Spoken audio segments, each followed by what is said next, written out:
uh, we currently have 60 criminal charges. We have over $300,000 in fines. They have stripped our business license away, and they are fining us $15,000 a day currently for not mandating masks. The One Percenter Podcast with Sam Bakhtiar, bringing you the 1% knowledge to help you reach your full potential. Learn what it takes to rise above the 99% and become a 1%er.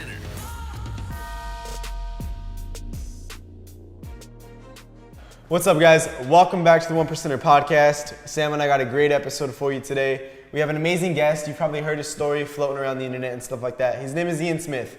And so he's from Belmar, New Jersey, owns a gym there. And amidst the coronavirus pandemic and everything like that, his gym was shut down. 2 weeks to flatten the curve. We all heard it, complied. But it's escalated a lot now. We're in October. So, things are a lot different than they were back in March and April. So we're going to sit down with Ian, guys. He's going to walk us through the story of what's going on and where it's at now. But I'm excited. So, Ian, thank you so much for coming on the show, man. Thank you for having me. It's a pleasure. Ian, Drew, first and foremost, man, are you guys allowed to open back up right now? We currently have 60 criminal charges. We have over $300,000 in fines. They have stripped our business license away. And they are fining us $15,000 a day currently for not mandating masks. So short answer, no, we're not allowed to be open, but we are open. Yeah. Well, but gyms in general, are they allowed to be open in New Jersey? Gyms in general are open. Right before he opened the gyms, Governor Murphy was looking to shut us down. We've had a lot of help through all this, a lot of people from the inside, a lot of law enforcement officers, some of his staffers who are not loyal to him. And we were privy to the information that it was his his personal objective was to put us out of business before gyms reopened. Because of a personal beef he had with the fact that we opened. Once we became a Republican headquarters for Rick Maida, he couldn't shut us down. So he stripped us of our business license, and then he reopened gyms. So we're in the process now of suing the township.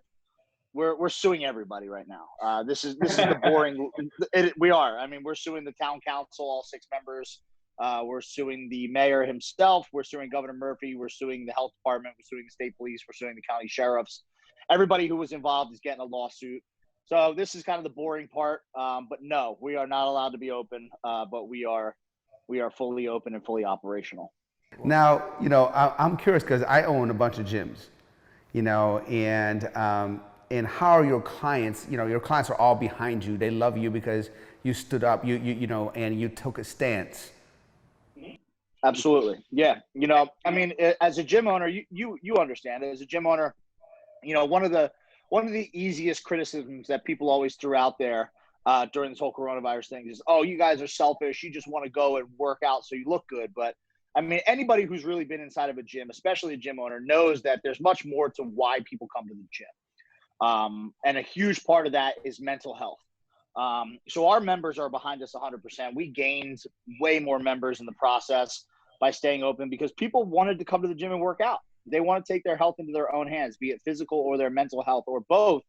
So we have an incredible support system inside the gym and also outside the gym in New Jersey and around the country and even around the world at this point. I mean, we have gyms and as well as individuals from other countries that are still in lockdown, like people reaching out from Australia and other places saying, keep standing up, keep doing what you're doing, like you're inspiring, so on and so forth. So it's the amount of support has been nothing short of mind-blowing, honestly. Now, haven't you had some clients who say, you know what, man, this is stupid, you shouldn't open, and we're never coming back? I'm sure you had a few of those, man. There's always a few of those lurking around. I'm sure there are. We have a pretty unique gym. We're a band of misfits. We have this loud and very high energy gym that's very, very intimidating to a lot of people at first glance. But if you actually step inside, I mean, we have everybody in here. We have powerlifters, bodybuilders, strongman, athletes, young athletes. And then at the same time, while the music's blaring and the metal is just banging, you'll have upstairs a class going on with 4 teachers from across the road. So everybody who comes here is very serious. There's one common thread among everybody, and that's everybody's very serious about their health. Everybody really works. So I'm sure we did lose a couple. I think more so it may have been ideological differences, because this thing turned so political. Frank and I were thrown into the political realm. And the people that supported us are more so people that are center or to the right. So if you have people who are sort of aligned more with the current Democratic platform, some of them may have been turned off, but at the end of the day, people just wanted to come work out. So I would say it was very minimal at worst. Got it. Yeah. So for people who might not be completely aware of the situation you guys are in, can you kind of walk us a little bit through the timeline of kind of what happened from March, up until recently? I will try to make it brief. Yeah. So short version, March 16th in New Jersey. I'm not sure where you guys are located. March 16th in New Jersey, Governor Murphy put a shutdown order in effect. All non-essential businesses, everybody must close, blah, blah, blah. Most states did it in some capacity or another. We shut down. Frank and I weren't super happy about it. And I don't think really a lot of people were. But at the time, it seemed like the best course of action. Nobody really knew what we were heading towards with coronavirus. And this kind of seemed like it could be that big cataclysmic event. You know what I mean? So we weren't happy about it, but we obliged and we said, all right, we'll shut down. We'll give you 2 weeks. 11 days into that, we started to smell smoke. It immediately became politicized. You saw these jerk offs on Capitol Hill arguing back and forth about a stimulus package, each side trying to put their own twist on it and get their stuff through with the pork spending. And it just right away, Frank and I, we saw red flags. And then on the 11th day, when they passed the stimulus bill, the biggest thing for us was the $600 extra a week for 16 weeks. That raised the question: if this is a virus with a 14-day incubation period, and we're going to open the country back up, why are we doing such a massive stimulus bill that encourages people not to go back to work? So that was a major red flag for us. So at that point, we started kind of planning. Frank and I never took a day off. We built this business by ourselves from the ground up. We're the kind of guys, we work 7 days a week, no less than 12 hours a day. At the time of coronavirus, we were only 9 months into owning the gym. So we didn't have the luxury to take off and kick up, our feet. We knew that when we were going to reopen, we were going to be reopening to a very different landscape. Business was going to be very different. We were going to have to do new safety measures. We were going to have to rearrange the gym, different procedures. So we were planning the whole time. 2 weeks turned into 3 turned into a month, and a month very rapidly approached 2. And Frank and I looked at each other one night while we were sitting here after we had just got done working. And he looked at me and said, they're not going to open the fucking gyms until the end of summer. And there's one thing about my partner, Frank, is he is an incredibly smart man. He is always the brains behind the operation. And unfortunately, he has been right every step of the way with this entire thing. He's called play by play every step, and lo and behold, he was right. And I said, you really think so? And he said, yeah. And he said, we got to open. We got to force this thing open. He said, we can do this the right way. We can open safely. So we began to discuss what opening would look like. And at that point, we decided that we were going to open. And we weren't doing it to be assholes. So we notified the township, we notified the mayor, we notified the local police department. And at that point, I put a statement out on my Instagram, which at the time had a little bit of a following. And I put out an 8-minute video, and it was the who, what, where, and why we were opening, how we were going to do it, how we were going to keep people safe, and what it would all look like. That caught wind very quickly. The next day we were on the radio, a local guy here in Philadelphia, and that night Tucker Carlson called and said, "You want to come on the show?" And I said, "Absolutely." And that was like the point of no return. You know, he called me out on the air and he said, "You're going to openly defy your governor and open your doors on Monday." You know, he's like, "Are you ready for that?" And, you know, I said, "Yeah." And that was the point where we realized like this was political, you know, and we were going to go through with it. So we opened on Monday, May 18th, which was exactly 2 months after the shutdown. We opened to a couple hundred people out in the parking lot, supporting, very pro-America, pro-freedom crowd. National media coverage right there on the front step. We had Pete Hegseth from Fox News interview us at 8 a.m. We had actually locked ourselves inside the building because the state police were instructed not to let us into the building on Monday morning. So we slept here Sunday night, and a line wrapped around a building of all of our members. So we opened that day with a bang. It was awesome. You know, everything went smoothly. At about lunchtime, the police approached us. And they were in the parking lot the whole time, just kind of monitoring the crowd, making sure nothing happened. And the captain, the then captain, who's now retired, approached the crowd. The crowd got a little rowdy. And there's a video of it that kind of went viral on my Instagram where, you know, I silenced the crowd and you know, he addresses everybody. He says, "You're all formally in violation of an executive order." And then he pauses and takes a long breath. And he said, "On that note, have a nice day." And he turns and walks away. And it was this moment where we were like, it was a beautiful moment. And 15 minutes later, Governor Murphy called the Belmar Police Department and told them that he was going to furlough the entire department for 60 days and have the county sheriff step in unless they punished us. So they came back with summons, and that started that was the first shot in the war.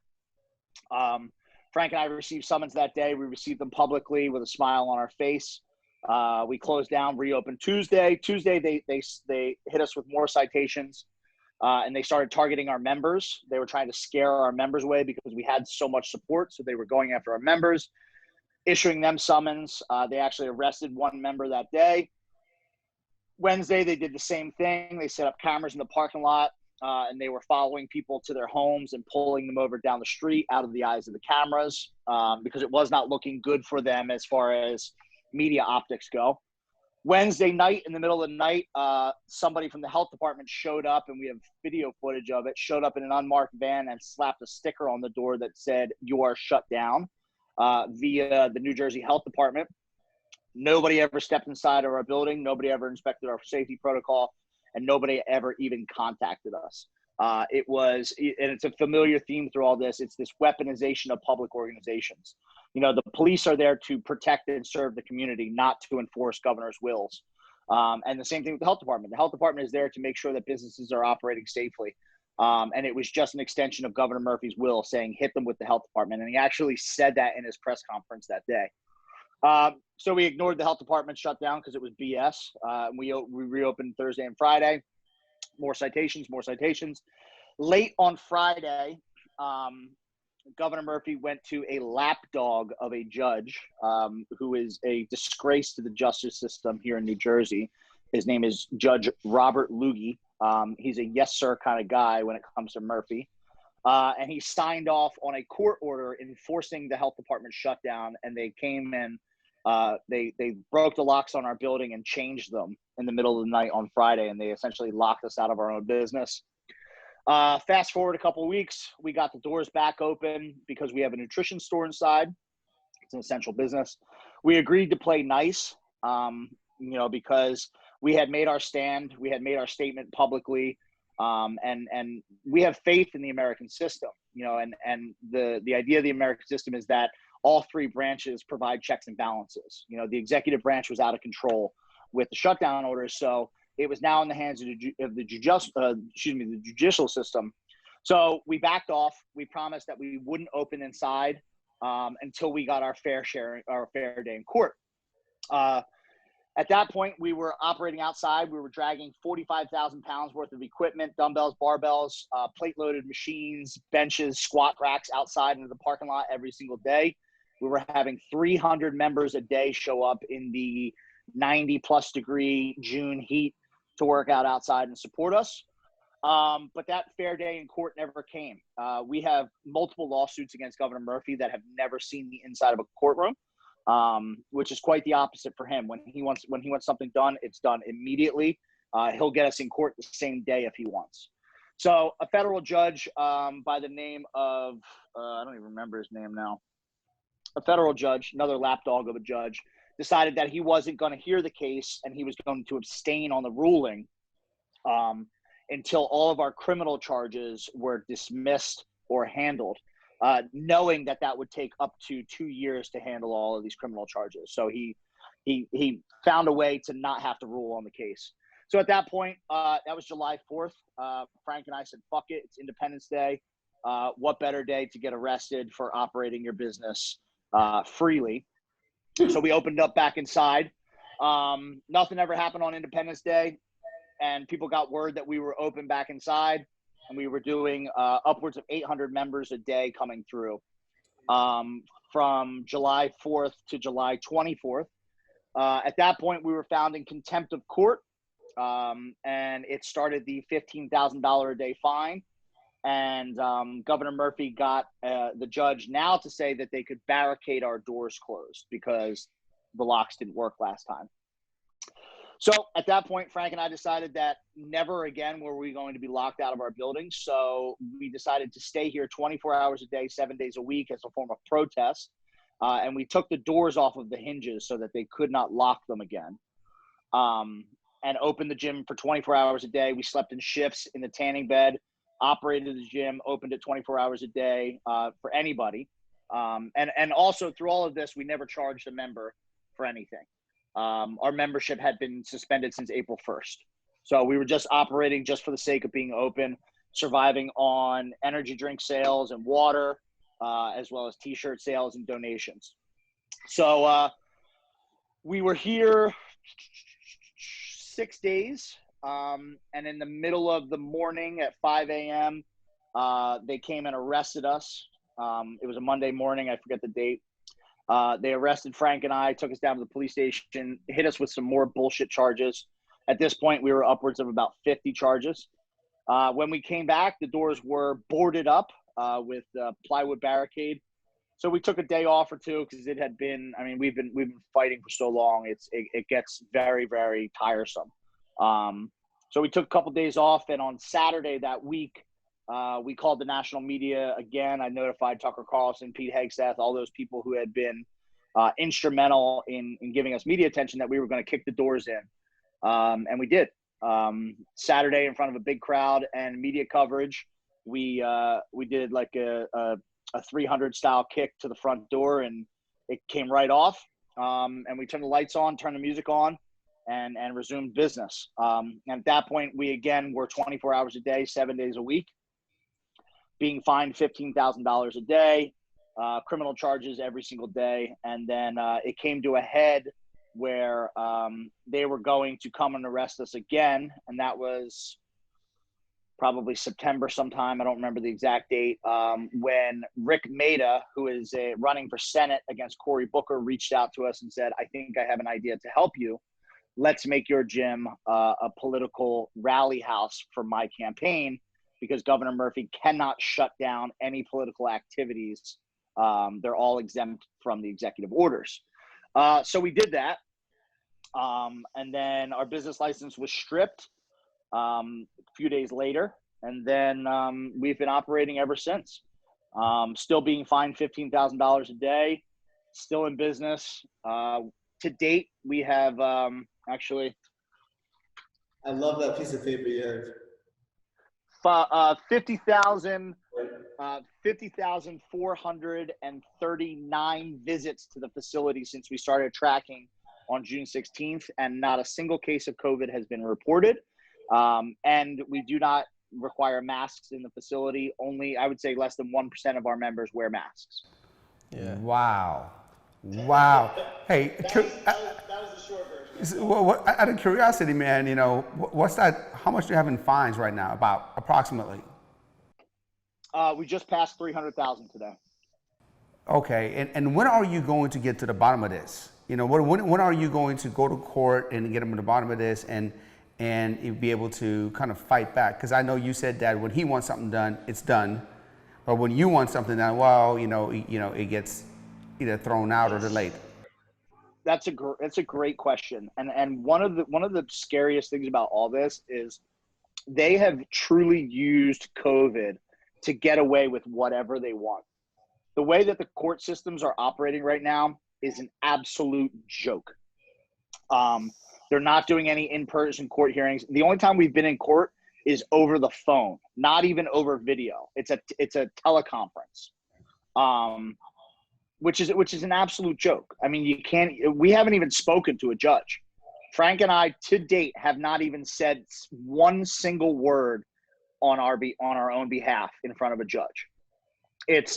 They're using this to get away with extreme violations of constitutional rights, and I would go so far as to say downright criminal behavior as politicians. So we're going to fight this as long as we have to. How long will that go? I don't really know, but we've been offered to dismiss the case against Governor Murphy. He was willing to drop the charges if we dismissed our case against him, and we said no, because we will hold him responsible for this, and we will hold all of these politicians responsible, because for far too long these assholes have gotten away with whatever they please, because nobody's ever held them accountable for the way that they operate when they're in these elected positions. The American system was founded on the idea that elected officials were public servants, and that government was underneath the people to sort of hold up and support the system of freedom and liberty that we have. And somewhere along the line, that's gotten switched to where these people get elected and they see themselves as rulers. Through none of this has Governor Murphy ever, or any of the governors, provided a single shred of evidence that proves that small businesses, whether it's a gym, a hair salon, anything, is more dangerous than any other business.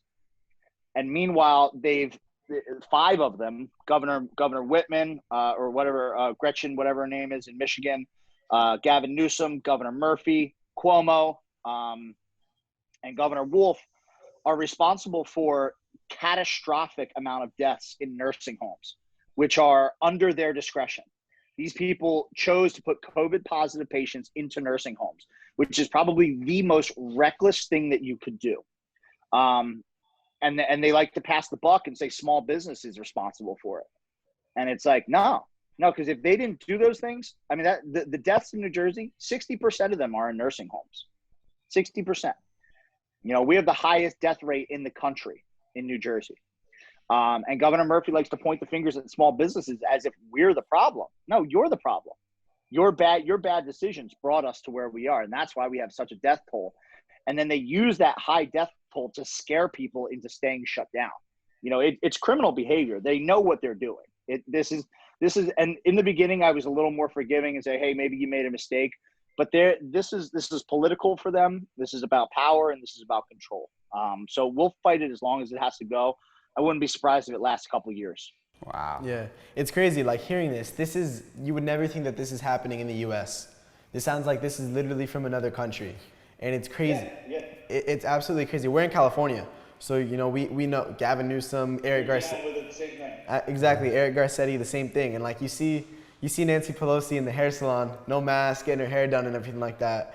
And she claims it was a setup, or she claims that, it was the business's fault for letting me in and stuff like that. And it's crazy how much this has been weaponized, man. And so like a $300,000 fine on a small business, like you guys said you've been in business, what? It was 9 months at the time? Yeah, we haven't even been in business 2 years yet. We just passed the 1.5-year mark. And like that's crazy, hundreds of thousands of dollars worth of fines. And you guys aren't even charging memberships right now. I didn't know that, so that's even crazy. Yeah, that's just noble of you. You're in charge of memberships for Jesus. What's the mindset like going into this, man? Yeah. Because you are facing, like you said, criminal charges. I can't even list them all. Hundreds of thousands of dollars worth of fines. What's the mindset of standing up for those convictions? Because a lot of people in that situation, they'd say they'd like to do that, but when they're in that, they cower, they dismiss that case, like you said. So what's the mindset, man, that you and Frank have had? From day one, when we decided we were really going to do this, I met Frank 4 years ago. I was an independent trainer, who had blown up, in the area. I was the busiest, most popular trainer in the area by far, and I was literally just driving around, meeting people at gyms, parking lots, parks, going to houses, doing boot camps, and I needed a place to work. And I had been in the fitness industry for a long time, and I knew I didn't want to work for anybody. I was fired from every gym I ever worked at. One gym I wasn't fired from, excuse me. But every other gym, because I knew I was supposed to work for myself. So I met Frank. Frank owns Rock Bottom Nutrition, which is a privately owned nutrition store that's been in business for 25 years here in New Jersey. He's got a great reputation in the community, and somebody said, "Hey, why don't you go talk to Frank?" So I walked into his store one day, and I introduced myself, and I said, "I heard you got some space in the back. I'd like to rent it. I want to build a training studio back there." And he took the key off his key ring, and he gave it to me, and he shook my hand, and he said, "Don't fuck me. This is how I make my living." He said, "Go back there and do whatever you got to do." And that's been our relationship from day one. It's a handshake deal.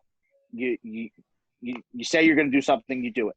There's no fucking details. There's no fine print. You're a man of your word or you're not. And we've become best friends based off of just that handshake. And when we built the gym together, it was the same thing. He approached me and asked if I wanted to open a second nutrition store inside this gym with him. And I said, sure. Boom. Same thing, handshake deal. This is how much we need to do it. And then within a month, we had brokered the deal to buy the gym. And it was the same thing. It was a handshake deal. Me and you, we're going to do this. And same thing with this. We looked each other square in the eye and said, are you willing to see this through all the way to the end? Because we're not gonna pump fake on this. We're not gonna half-ass it. And we're gonna be in some shit. We're fighting City Hall. And what do they say about fighting City Hall? They say you can't fight City Hall. But Frank and myself we're representations of the American dream. And the American dream is about social mobility, and it's about being able to make your own way in life. That's why people fucking came to this country in the first place. They left places that were established and safe to come to this wild country where they were in control of their destiny. They were in control of how they were going to feed their family, what God they were going to pray to, whatever it was. That's the American dream. And we're middle class, regular dudes. Frank's got 5 kids, a wife, and just a regular house in suburbia of New Jersey. And I'm the same thing, just a little bit younger. And we did this because nobody's going to take that from me. I'm not going to just hand that over. If you're gonna take my life and destroy everything I've ever worked for, then you've got to go through me first. Because I don't see a choice otherwise. I would never disrespect anybody who decided to stay closed or whatever or anything like that. But for me, the choice was very obvious. Because I'm not going to sit down and let you just punk me like that. I've worked too hard for this. It's the same. I said an analogy to somebody the other day, and it's the same way. If I'm standing there with my girlfriend and some guy grabs her hand and walks away and tells me to sit down, what am I going to do? I'm going to go whoop his fucking ass, and that applies to everything in life. You know what I mean? Whether it's my wallet, my girl, my business, my way of life, you're not just going to fucking take it. So we knew we were in for a battle, and we made a promise to ourselves and to each other. We're going to see it all the way through no matter what. And we're not going to back down, and we're not going to give an inch. With this last thing, they wanted us to mandate masks, and it's like, no, we're not giving you an inch, because the science doesn't support it. So that's the mindset. It's just, say you're going to do something and do it. And no matter what, see it all the way through. We got to love it, man. You have a stand, you stood, understand, you didn't budge. This is what you represent. This is you. This is the America. This is the Constitution. And you're running with it, and I want to applaud you on that. Everybody's watching you, and thank you for keeping the American dream alive and fighting for it. Yeah, man. Thank you. And that's really what it was about. It wasn't about a gym. The gym was the vehicle that we did it through. If we owned a hair salon, it would have been that. And it wasn't about us turning a profit. It was about us standing firm in our convictions that this was our life, and this was our life as Americans, not just Frank and I. And you're not just going to take it from us. Yeah, I know you guys have become like almost like a symbol of just what this fight represents. You know, there's Self-Made in Arizona. They've been doing the same thing with Scottsdale and everything like that. And so Jeff has become a good friend through this. Yeah, exactly. And there's so many people that you can kind of rally behind and like, all right, like I'm rooting for these guys. I want to see what happens. And so I know every time I see one of your videos, update videos pop up on my feed, I'm like, what's new? What's new? And so I'm sure the support has been unwavering and that people are behind you. And I'm eager to see what happens, man, because like you said, like this is bordering criminal what these guys are doing. And so, yeah, man, so I'm excited to see that. I'm excited to see that. But what do you guys anticipate going forward? You know, how long do you think it's going to draw out? What is kind of your plan? Do you strategize in the moment, or is it just, I'm curious we're constantly planning day by day. I mean, it's at the same time, we're trying to run a business and bring some normalcy back to our lives and provide a good gym for people to go to. You know, but at the same time, we're fighting the governor and we're fighting the entire state government. And we're always prepared for the worst. You know, like I said earlier in the show, Frank has been right every step of the way. And Frank is a doomsdayer. Like sometimes I just want to tell him to shut up because like he's always thinking of what could go wrong, but he's always right. As far as coronavirus goes, he has not been wrong. So we're expecting a second wave of shutdowns. Actually, you're already seeing it in New York. Mayor Bill de Blasio just shut down all non-essential businesses, schools, everything in 20 neighborhoods in New York. Yeah. So we're expecting that the Democrats, you know, because that's really who's behind this, you know, and I it's not about who you know, your political ideologies. I try not to start issues with individuals when it comes to that, but the Democrats are behind this. They want the country shut down. Joe Biden has said that if he gets elected, he will shut the country back down.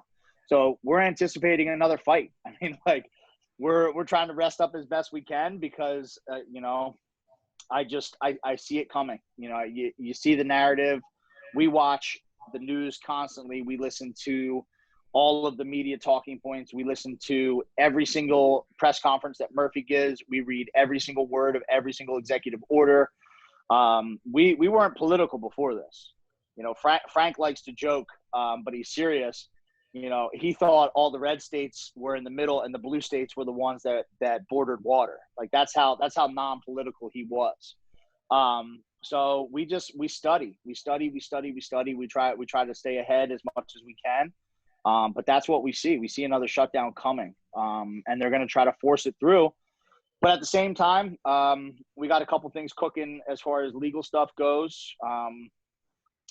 But it's just a matter of lasting 12 rounds. You know, that's the metaphor that I always use is when you're this little guy versus the big guy, whether you're taking on a big corporation or the state, round 12, you get that knockout punch. It's like the Rocky story, you know what I mean? But rounds 1 through 11, you're taking your licks. You're going to lose every single battle along the way. And that's by design because they know what they're doing is wrong. And they know that if this gets in front of the right judges who respect the Constitution, and it gets in front of the right courts and in the higher courts, especially the federal courts, this is going to get smacked down so fast. But the problem is you have to get there first. And in order to get there, you have to go through all 11 rounds. So they try to bankrupt you, put you in prison, scare you, intimidate you. We've had media campaigns launched against us, you know, like hack journalists who are sympathetic to Murphy, pulled up my criminal past, pulled up like pictures of me and were calling me a white supremacist. Like we've had everything thrown at us. So it's just a matter of staying on your feet and just staying in the fight. it's wherever it goes, it goes. But there's no doubt in our minds that we are on the right side of this and that we will see this all the way through to the end. Well, Ian, I don't know if you know this. I'm sure you do, but you know you're basically now a politician. You know, whether you like it or not. You know what I mean? you're now an official politician. You know, when they're pulling out your past and all the stuff that you've done in the past, and of course they're not going to bring anything you ever done good. But you're exactly right, man. You got to last 12 rounds for this.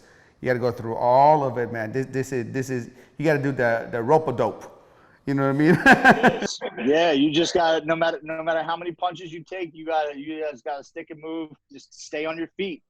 You know what I mean? And we get little breaks when the bell rings between rounds. I got no idea what round we're in. But there's points where like we're exhausted. It's mentally, like our life has been upside down for 7 months.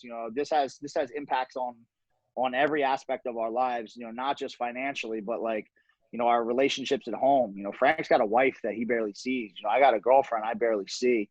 I barely talk to a lot, like my friends and stuff, like, it's, hey, how you doing? But I mean, there's been no normalcy at all. So it's exhausting, but it is what it is. We chose this battle. So it's stay on your feet, get to round 12, because round 12 is that knockout punch.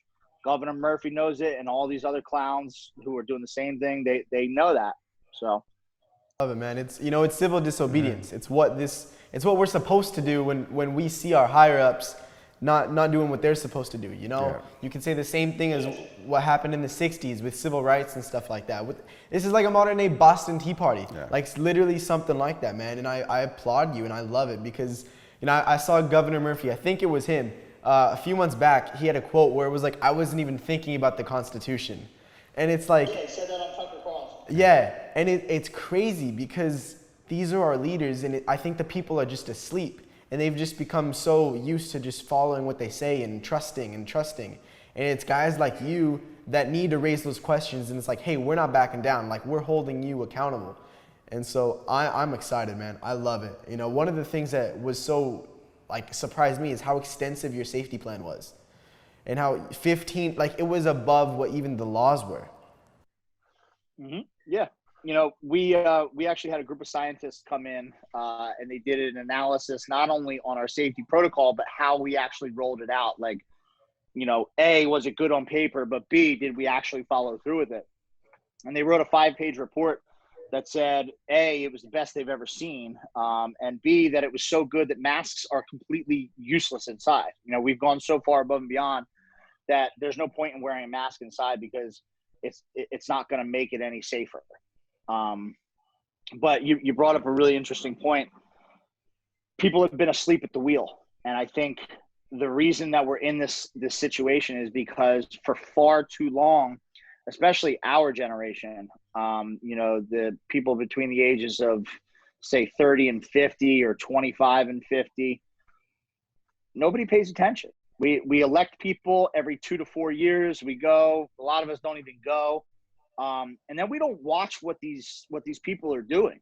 And slowly but surely what they've done, they've buried themselves under layers and layers and layers of legality and bureaucracy where, you got people like Nancy Pelosi. She's one of my favorites. You know what I mean? Like, she's a career politician. I mean, she's been screwing the American people for 30, 40 years, living off taxpayer money, living a lavish life off of taxpayer money, enacting all sorts of legislation that's beneficial to her and her friends. Meanwhile, the communities fall apart around them.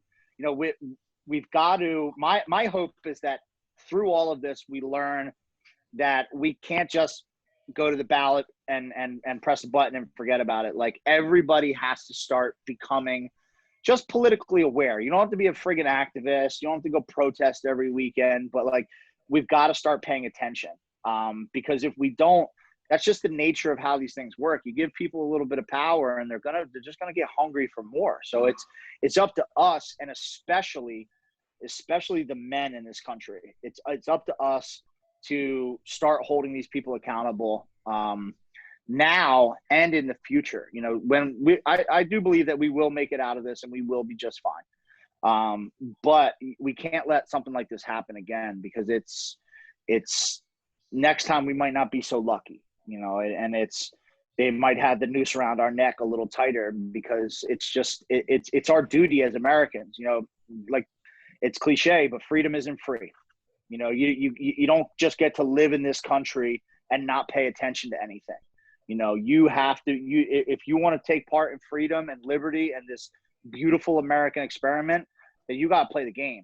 I mean, you have to at least put some time in and educate yourself first and foremost. You know what I mean? I think that's a big problem, is a lot of us are not even educated on how our political system even works. And it starts there, and we need to have some accountability. But it starts with us paying attention to what these people are doing, and not just trusting that because we like the party that they're affiliated with, or we like the speech they give, that we don't have to worry about what they're doing behind closed doors. Yeah, exactly. One of the things that it's at least opened my eyes to is how powerful local government is. Because you go in the election and all you're voting for is president. Like, that's all you really care about, and your governor maybe. And then you just Democrat, check, or Republican, whatever. And it's like, no, who are these people? What do they stand for? Because, if we live in small cities here in California and stuff like that. It's yes, Gavin Newsom and stuff, they're in charge, but our mayors, our health department, all that people. And that's who really affects our daily life. And I think that's one of the silver linings, is that people are going to start paying more attention, hopefully. But local government is incredibly powerful. Yeah, and that's actually a point that Andy Frisella brought up the other day in his podcast. He and I have talked quite a bit through all this and talking about the issues, and that was something that he brought up, and he was like, you can't just elect people because you're just shooting down the line. Like, who are these people? What do they stand for? What is their track record? And that we're witnessing it. The federal government told us to open the country months ago. And states like California, states like New Jersey, are being held captive by governors. And then you go even further, and it's at the even at the smaller level. You got cities like Miami that are being held, LA being held under even stricter restrictions because of these local people. Miami's got a mask mandate, where they're ticketing people $500 for not wearing a mask. You know what I mean? It's like, but then on the opposite end, you see what happens when we do have good local government, and you see it in a lot of the flyover states where, governors are saying, hey, do this. And you got local sheriffs and local mayors saying, nah, we're not doing that. Yeah. So it's important. We got to look at the substance of the character of who we put into office. Yeah, that was one of the things. Huntington Beach out here in California, they were completely against it. They were suing, I think, the state. They were suing the counties and stuff like that. And they were like, we're not going to do this stuff. And so you do totally see that contrast of people who, yes, understand the dangers and understand the safeties, but what's above all, people's freedom and people's rights and stuff like that. And they don't want to toe that line and infringing on it. And so, yeah, man, I'm going to pay a lot more attention. I hope a lot of other people do. And so yeah, man, it's been a pleasure talking to you, man. We love it. I hope people can watch this and kind of rally behind you and get behind it as well, man, because I'm sure that you're going to need all the support that you can get. But yeah, man, why don't you tell everybody where they can find out about you if they want to get some of you guys' shirts, support you guys, help you out? So one of the big things I always like to lead off with this is people always ask, how can I support? Where do I go to donate? And as much as the donations and the t-shirt apparel and all that stuff really helps, because, it takes money to fight these things. The biggest and most powerful thing that we have had is social media and mainstream media attention. It's not always about donating your money. Sometimes it's just about sharing the story. I've witnessed how powerful that is as my social media has grown, where, I can put out what had just happened, where they're putting the boot on our neck, and it spreads like wildfire. So you can always follow along. I'm very active on Instagram more than anything. And that's Ian Smith Fitness, or Atilis Jim Belmar. And that's ATILIS BELLMAWR. And that's Ian Smith Fitness. That's where most of the content is posted. and in the bio on both of those, there's a bunch of links. There's a little link tree that's got our GoFundMe on there. That's also got our website on there. That's where you can buy merch, shirts, hats, all that good stuff. We appreciate the support in any way that it comes in. But there's nothing quite as powerful as just sharing and showing the stories. I love it, man. And I just followed you, and it says suggested for you. Suggested other follows: Donald Trump Jr., Joe Rogan. Hey, man, you put you in the same category, brother. I'm glad I'm in the category of Joe Rogan, definitely, and Trump Jr. is definitely cool, man. It's not a bad category to be, I don't care. No, I'll take it. I don't care if you're, Democrat or Republican. This is not about that. But the fact that they linked you to the President of the United States and Joe Rogan, that's not a bad company, brother. I'm a huge fan now. I appreciate your time. I appreciate you holding America accountable. I appreciate you holding a stand, not knowing what's going to be tomorrow. And for what it's worth, man, you're a true warrior. And I appreciate you, man. Yeah. There's one last thing I would love to ask you, Ian, is how has this affected kind of your faith in the system?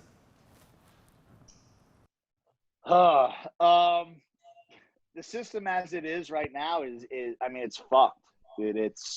But what's beautiful about the American system is that it can change overnight. It can change for the worse and it can change for the better. And I think what has been happening for, call it the last 50, 60 years or so, is that we've slowly been losing sight of what it means to be free and what it means to be an American. Government has grown and grown and grown. It's this obnoxiously big, sprawling, cumbersome and oppressive thing.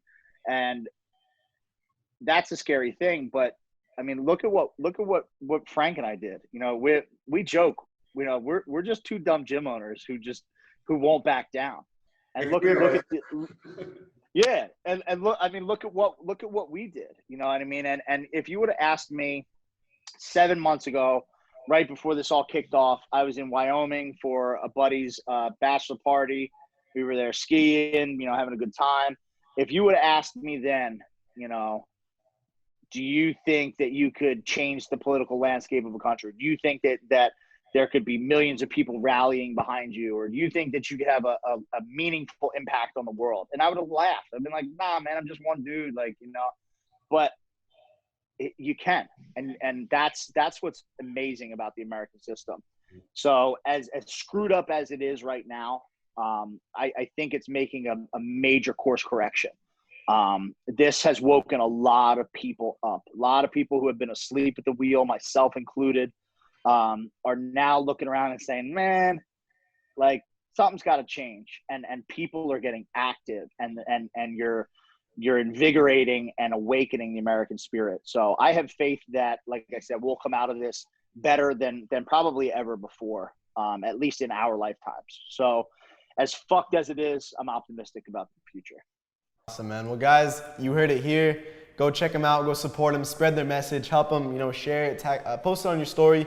Just do whatever you guys can to help them out. Ian, thank you so much, man, for coming on. We appreciate you. We appreciate your time, man. And we're all behind you, supporting you. So thank you again, man. Hey, guys, if you liked today's episode, do me a huge favor. Go and leave a comment below. Subscribe to the channel. Leave me a review and tag a few friends that you think can benefit from what we shared today. Really appreciate it. God bless.